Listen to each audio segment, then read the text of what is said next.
ordained her, and sent her to this inner city congregation, crack cocaine neighborhood, all this kind of stuff, and said, we want you to close it. 23 years later, they're worshiping 170 a Sunday and giving $65,000 a week to the Synod. I couldn't kill it because she brought in Jesus and loved him. People say, we don't have any congregations that know how to reach young people. That's just simply not true. How many people are going to be in Detroit in a couple of weeks, few weeks? How many young people are going to be there? 30,000. Boy, it's a shame we don't know how to reach young people. Wish we could do something about that.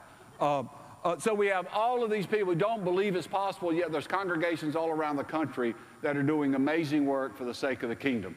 But most of our discussions is inwardly focused, and we don't see that.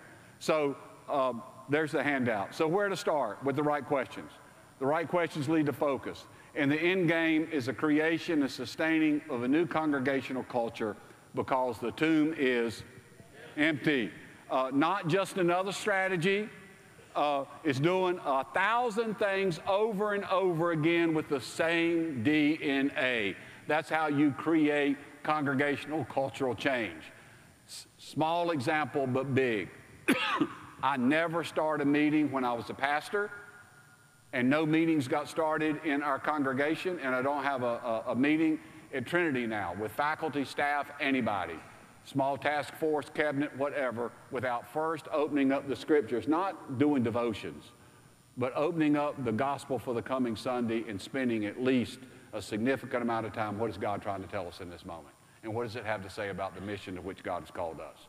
Do that over and over again, 1,000 things over and over again with the same DNA. Remember, culture eats strategy for breakfast. So this is my final word to you. Leaders have to lead.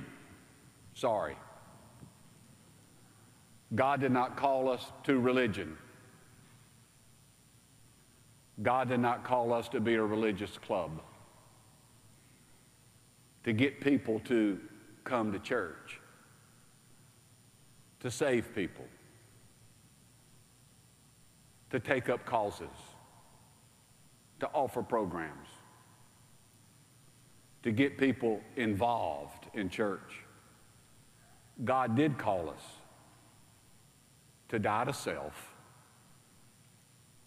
to follow Jesus as disciples, to be missionaries in every aspect of our lives, and to serve our gifts to each other and the world. To go into the world and make disciples, infecting the world with our love of God and way of life. To be in solidarity with the poor. All for the sake of the world.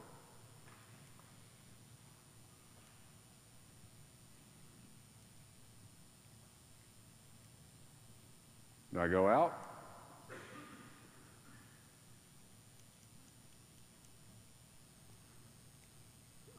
Great leaders believe that with God all things are possible. Great leaders lead with their lives. They understand that this day is not a dress rehearsal for something else. This is the day the Lord has made. This day is not a dress rehearsal. It's the real thing.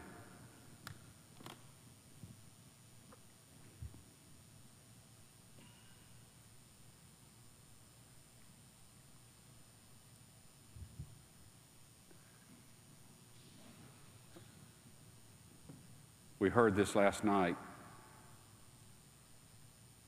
I want you to hear it again. I, therefore, the prisoner in the Lord, beg you. Beg you. Please, beseech you, beg you to lead a life worthy of the calling to which you've been called. With all humility and gentleness, with patience, bearing with one another in love, making every effort to maintain the unity of the Spirit in the bond of peace. There's one body, one Spirit, just as you were called to the one hope of your calling, one Lord, one faith, one baptism, one God and Father of all, who is above all, through all, and in all.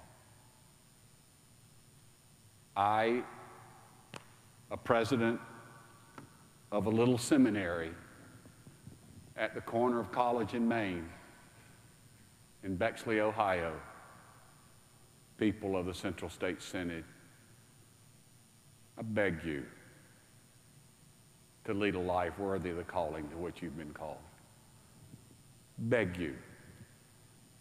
It's what I've been trying to do since last night. Final blessing, please stand. This is the day the Lord has made.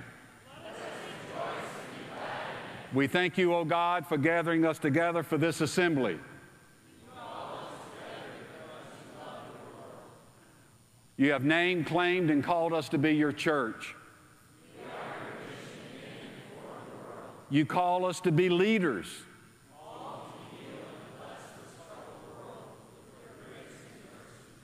Send us from this assembly empowered by the empty tomb and the cross that led to it.